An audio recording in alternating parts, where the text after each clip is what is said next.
People of the Purple Butterfly here, otherwise known as People7 on Twitter and YouTube, People elsewhere on the internet. My blog is located at purplebutterfly-people.blogspot.com, and my subs, Purple Butterfly subs, can be located at people.etsy.com. Yup, I said it all in one go, and I didn't mess it up. And guess what? Today is October 29th, 2015.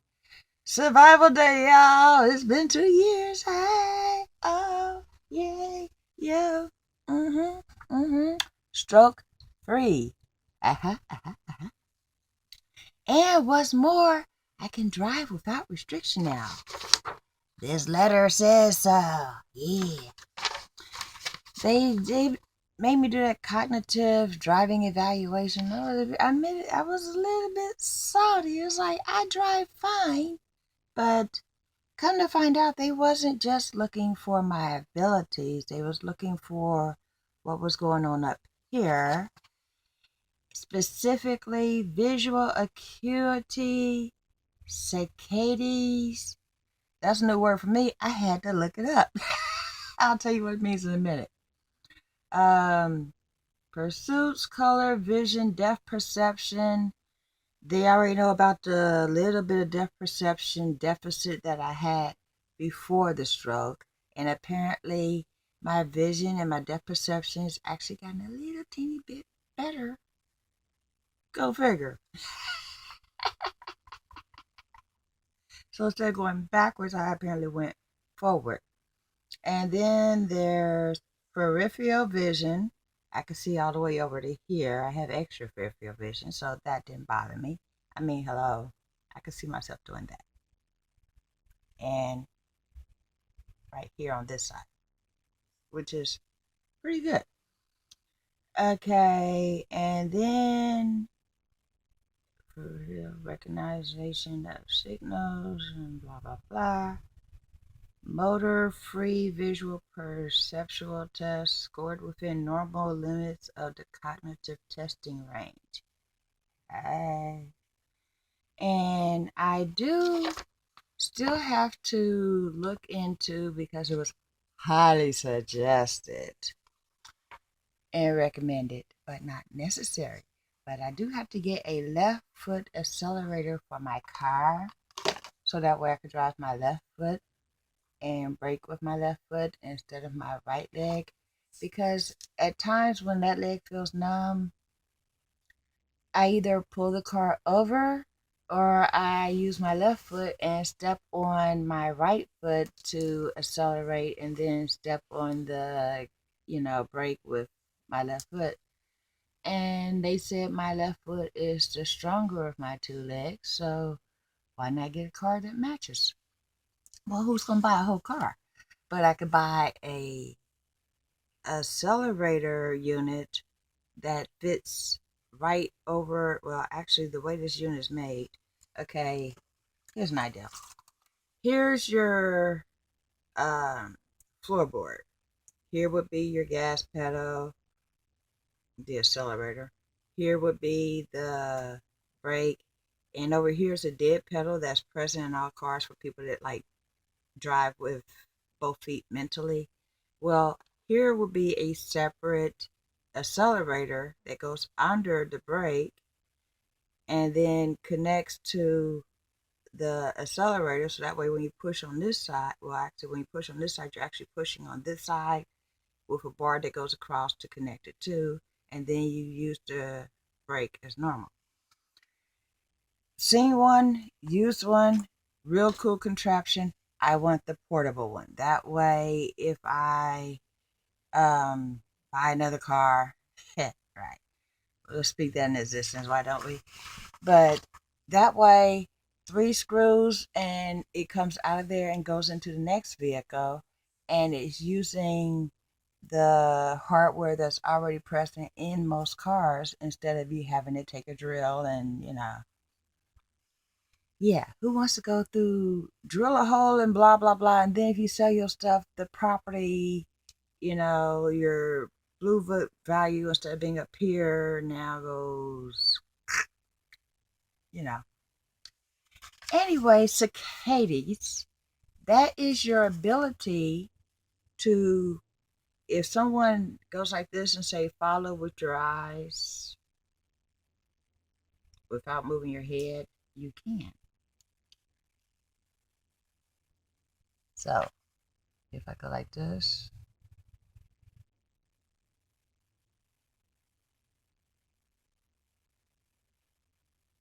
and see now I'm conscious that I'm doing this, so I'll probably gonna mess that up. But there are those who've had the same kind of stroke I had, and when they go to look this way or go to look that way, this eye might move and that one won't. Or they go to look up here and this eye might move and the other one won't, or it gets stuck in a fixed position, which can cause blurriness or blindness in one eye, or cause you to be dizzy or whatever, and will definitely impair your ability to drive a motorized vehicle. So, yeah, I learned a new word. I learned what it meant, and it does not apply to me. And I'm legally allowed to drive now. So, not a 10-mile radius, not a 100-mile radius, an unlimited radius. The only thing that's stopping me from driving these days would be how much gas I have in the car.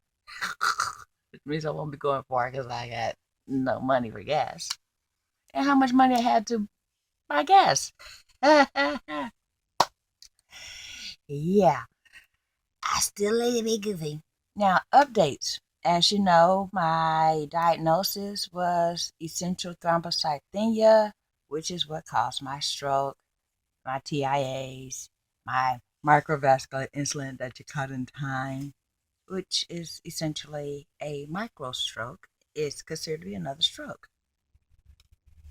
But I bounced back from that. I did have troubles with that last one for swallowing, and it's like I have to stop and remember how to swallow. A lot of times I'll take something and put it in my mouth, especially water, because it still happens every now and then, and I have to hold my head up until it kind of reflexes into a swallow. And then they tell you at that point in time to eat certain things to get that memory back, so that way, because any muscle you don't use, you lose. And swallowing is an involuntary muscle action, but if you don't drink enough water, if you don't eat enough food, or if you don't eat certain types of food, like I avoided crunchy stuff for the longest simply because I didn't have teeth. Yeah, some don't know. These are not my natural teeth. These are dentures, addendums, replacements. Okay.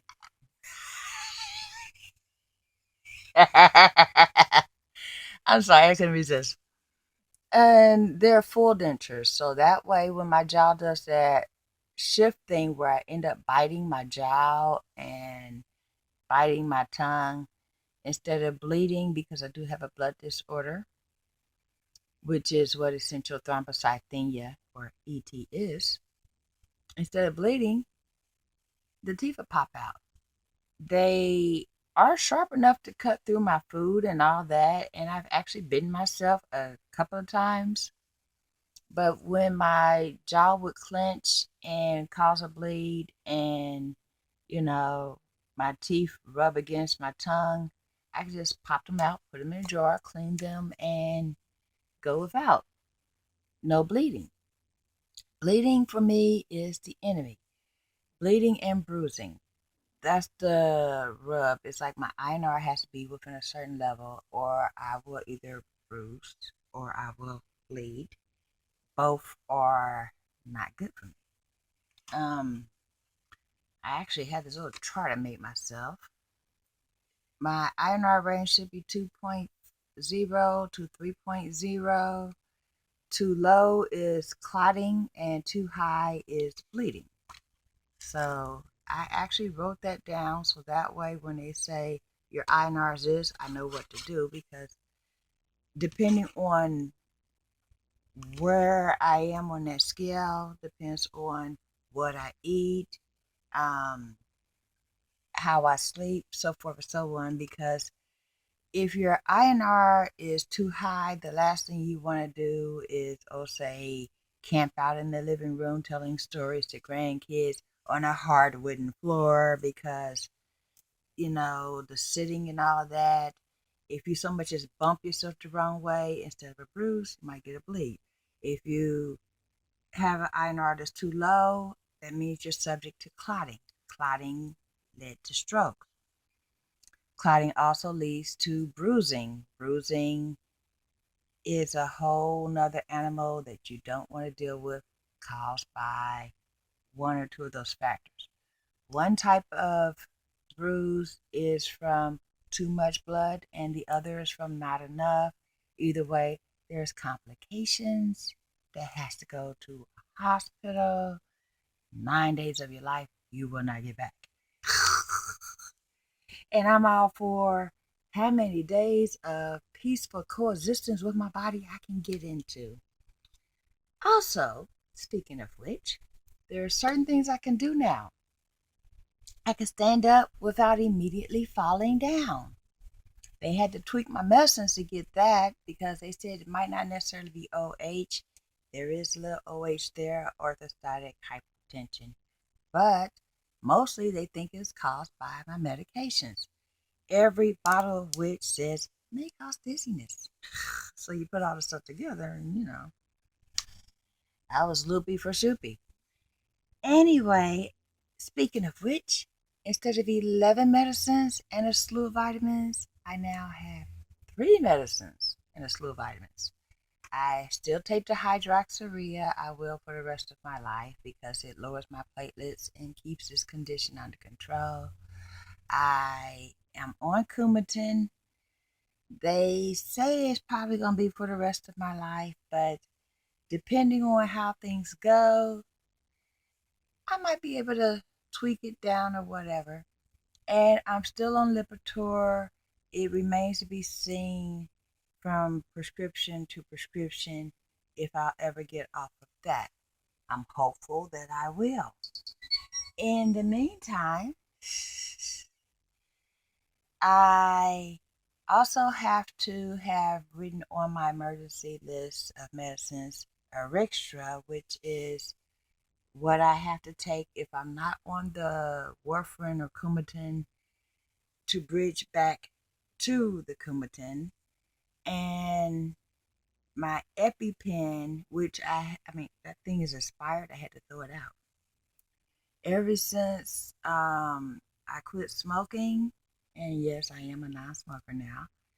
I haven't had an asthma attack. I haven't had to use the EpiPen. I've been watching the foods I'm allergic to, so I don't have to use that thing because with my current condition, even though the EpiPen will save my life, it comes with complications because your body reacts a certain way. It's like a shot of adrenaline, and I can't have blood rushing back and forth if I'm subject to bleeding or clotting. So, yeah, I have to be real careful on that front. In the meantime, a couple of people noticed that my hair has been being parted on the right side instead of the left side. And I'm doing flat twist today. And this part is going to go all the way over here, and then that part. I'm thinking I'm just going to go straight back with it like a King Solomon, but I'm going to break up the monopoly of a straight back with, a braid or a twist that's going that way. But there's a reason for that. When you part your hair the exact same way all the time, every time, like if I always had a part here and nowhere else, that part will start to get thin. So you alternate your parts, and sometimes I go this way, and sometimes I go this way, and sometimes I take a part and go at a diagonal. But that's the reason why I do that. So that way my hair won't get thin from being parted in the same place all the time, continuously. If you ever notice people that wear the same hairstyle, instead of fluff and hang, it's flat and then hang. And it looks like they're getting a bald spot. Well, essentially they are. They're thinning out the roots, and your roots is where all your hair growth springs from. So you take care of the roots, and the rest of the hair grows.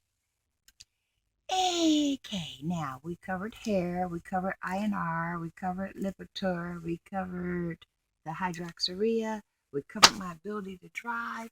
What's next? Happy Survival Day to people of the purple butterfly. That's me. 2 years stroke free. Oh, yeah, you. Oh, oh, oh, oh. Now, if I could just get up and dance instead of dancing on a table or a chair or a couch, that would be good. But at the moment, I still have to do exercises in a seated position, and most things in a seated position. I do have a goal for this year. I'm going to walk a block. And if I can accomplish that, just like when I lost the 56 pounds, then I'm going to work to walk another block. And then, the quarter block of my house, because this place, it's a mile all the way around the corner. And then here's a street here and here's a street here. If you do one block, it's a quarter mile. If you do 2 blocks, it's, 3/4 mile. If you do the whole block, the whole circuit, it's a mile and a quarter. I know that because I've walked it. And then my goal is to get back to French Park. I have to drive there, but they have this running trail that is the Shiznit. It splits off into 2 places. So if you want to do a high energy, hilly, climbing run, you can. And if you want to do all flatlands, you can. If you want to mix it up, since the trail is conjoined, you can. I want to walk that. I doubt if I'll be able to run it this year or ever again, but I still want to walk it and get some things back to normal and get my strength levels up. Oh, there is another new thing in my life.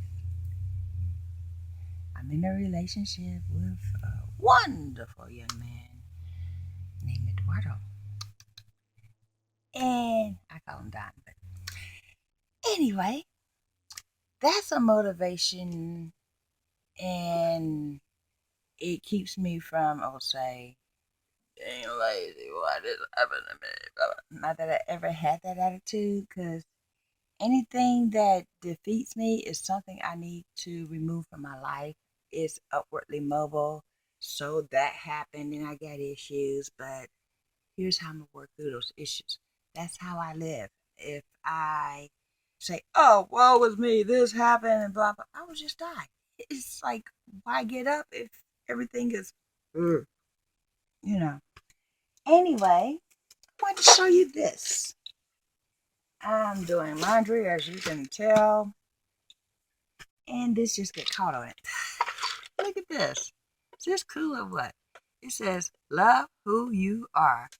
It's a locker made of metal. It's a exact replica of one that I had or was going to get from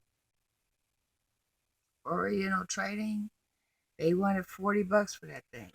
This is the exact same thing. It even has a little locking drawer right there. I got a picture of my grandbaby when she was a baby in there, because it's the only picture that actually fit in there. We went shopping for antiques and vintages at the local Goodwill.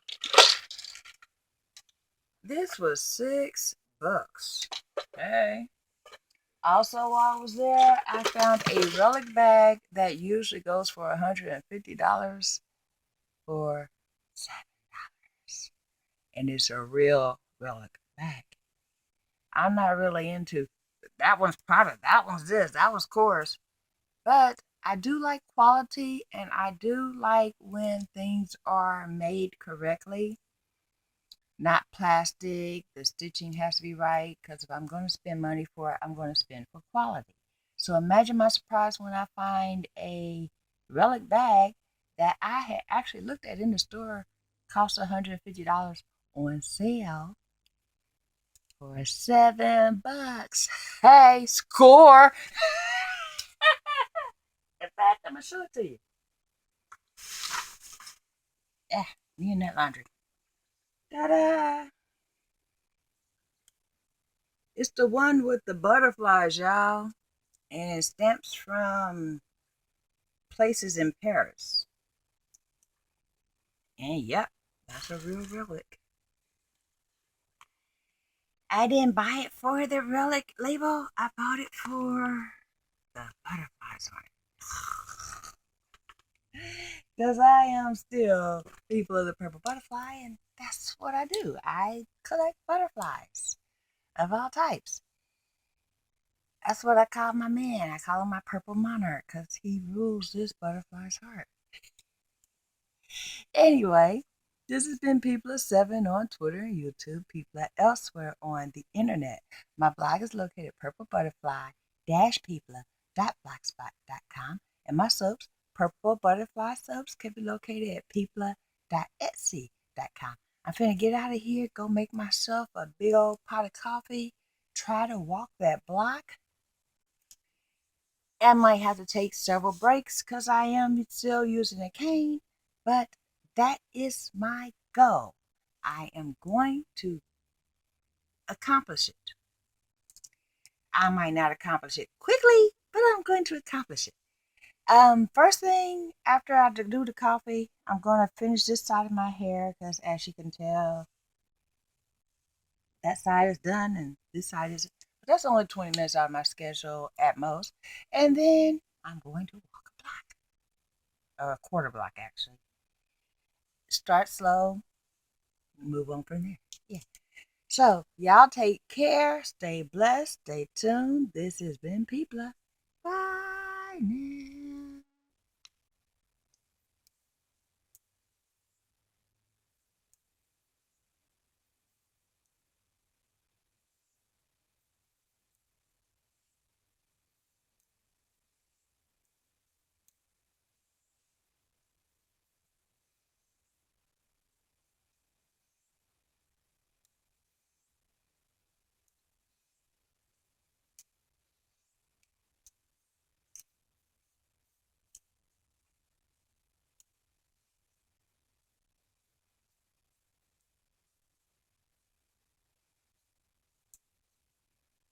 Look at there. Still braid at top speed, even though this hand is partially paralyzed. That's what I'm saying when I say don't let it defeat you. Just find a new way to do what you do. Anyway, that's how I'm going to play off the fact that I forgot that recorder was still going on. And this has been People of Seven on Twitter, YouTube, People elsewhere on the internet. My blog is located at purplebutterfly-people.blogspot.com. And my soaps, Purple Butterfly Soaps, can be located at people.etsy.com. Y'all stay blessed and stay tuned. Bye now.